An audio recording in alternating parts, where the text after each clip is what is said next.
Caríssimos irmãos e irmãs em Cristo Jesus, estamos na quarta-feira da 18ª semana do Tempo Comum.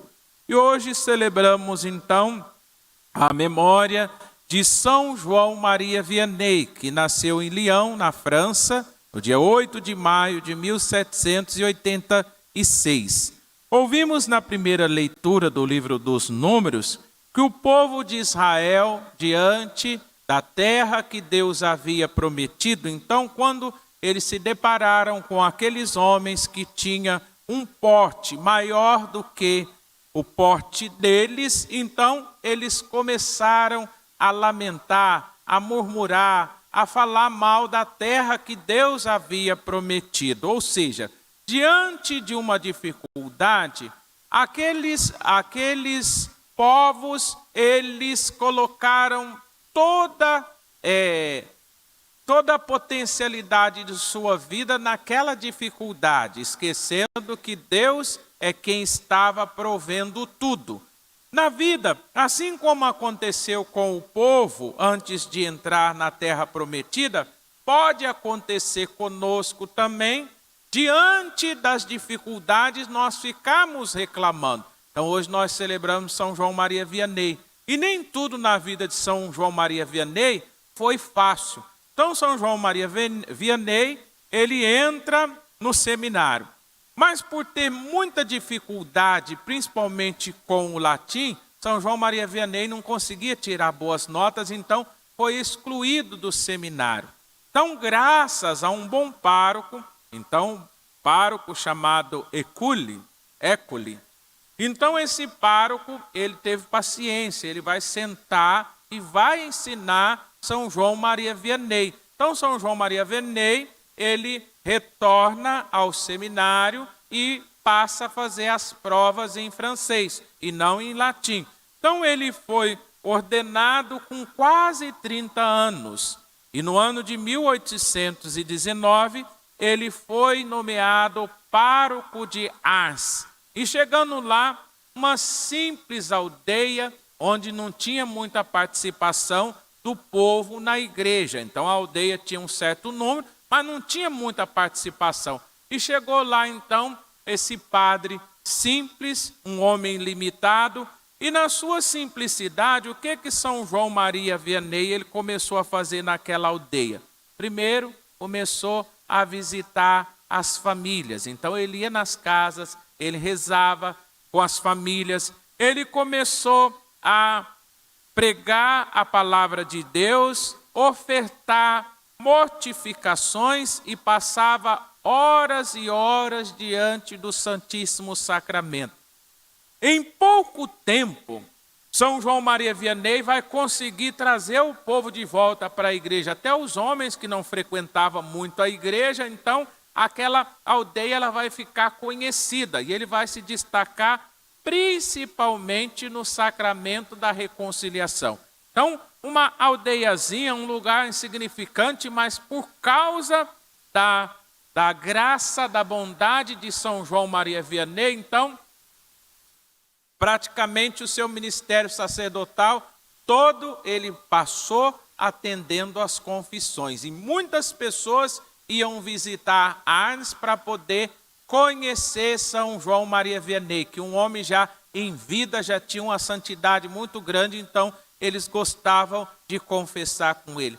Imagina se São João Maria Vianney tivesse falado, eu sou burro, eu não aprendo latim mesmo, eu não nasci para ser sacerdote. Olha que santo a igreja teria perdido. Então, ele não parou nas dificuldades, mas com a graça de Deus ele superou as dificuldades e se tornou o grande pároco. Então, por causa desse zelo pastoral, São João Maria Vianney, ele é modelo para nós párocos. Então, hoje nós celebramos o Dia dos Párocos. O Dia dos Párocos foi celebrado no primeiro final de semana dedicado aos sacerdotes.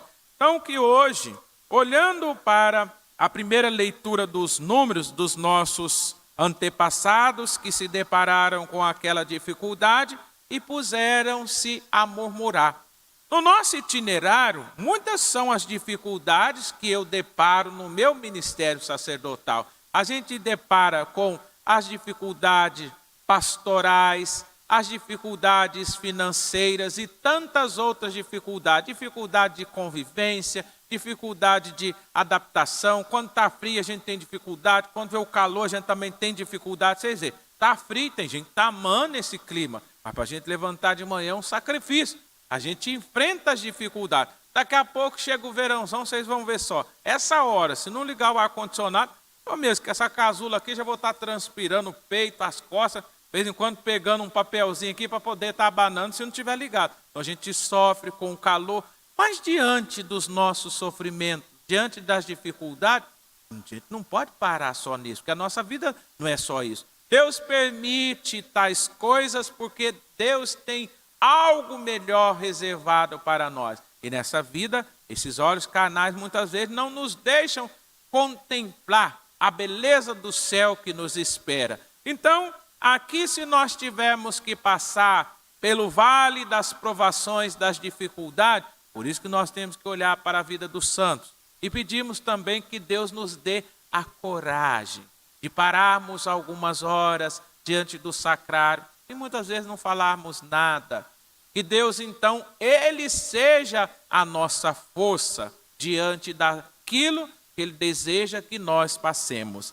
Depois, em resposta a esta leitura, cantamos o Salmo 105. Lembrai-vos de nós, ó Senhor, segundo o amor para com o vosso povo. E aqui o salmista vem nos lembrar que também nós pecamos. Então, o salmista diz: pecamos como outrora nossos pais, praticamos a maldade e fomos ímpios. No Egito, nossos pais não se importaram com os vossos admiráveis grandes feitos. Então, às vezes também nós não nos importamos com os grandes feitos do Senhor. E o Senhor realiza maravilhas no meio de nós.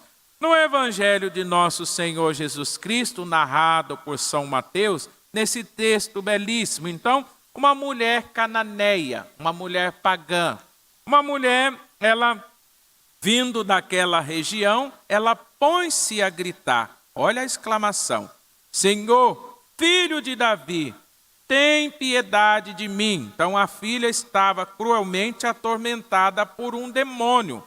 Mas Jesus não respondeu palavra alguma. Às vezes a gente começa a fazer as nossas novenas, rezar o texto, as nossas orações. Ah, vou parar com isso, não vou rezar isso mais não, porque eu rezo tanto e Deus não me atende. Então a gente acha, como hoje as coisas no mundo vêm de um modo muito imediato, ou seja, muito rápido, a gente também quer que as coisas na nossa vida aconteçam assim. Eu rezo um Pai Nosso e a graça já acontece logo após aquele Pai Nosso. A gente não quer sofrer as demoras de Deus. Então, Jesus não escutou aquela mulher pagã. Ela poderia ter voltado para trás se lamentando, o que vai ser da minha vida? Jesus não me ouviu. Muito pelo contrário, não ouviu? Ela pôs-se a gritar. Então, os discípulos vão aproximar pedindo: manda embora essa mulher, pois ela vem gritando atrás de nós. E com certeza era um grito que incomodava. Então Jesus respondeu àquela mulher, ele resolve parar. Eu fui enviado somente às ovelhas perdidas da casa de Israel. Então Jesus não dá muita confiança a ela.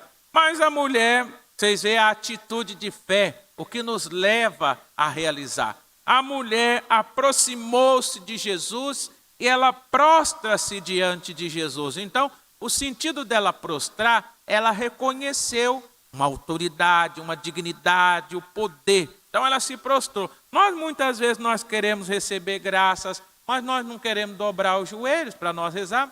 Convida para rezar um texto, você vai dizer, mas até rezar aquilo aí demora, porque isso, porque aquilo. Mas convida para uma festa para você ver. Ixi, não precisa de falar muitas vezes. Se é para festa, rapidinho, tem tempo. Mas quando é para rezar, se tem uma vigília, se tem uma adoração, de madrugada, dá sono, não sei o quê, mas convida para uma festa, ver.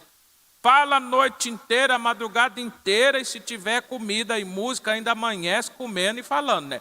Mas para as coisas de Deus, tudo é muito difícil. Ninguém quer mortificar, ninguém quer dobrar o joelho. Então, São João Maria Vianney venceu as dificuldades realizando mortificações. Então não dá tudo aquilo que o corpo pede. O nosso corpo às vezes pede coisa que não vai ser bom para nós. E se nós cedemos, depois nós vamos ficando reféns do nosso próprio corpo, reféns da nossa própria vontade. Então, aquela mulher com uma atitude de fé, prostrou-se diante de Jesus e começou a implorar. Olha a insistência.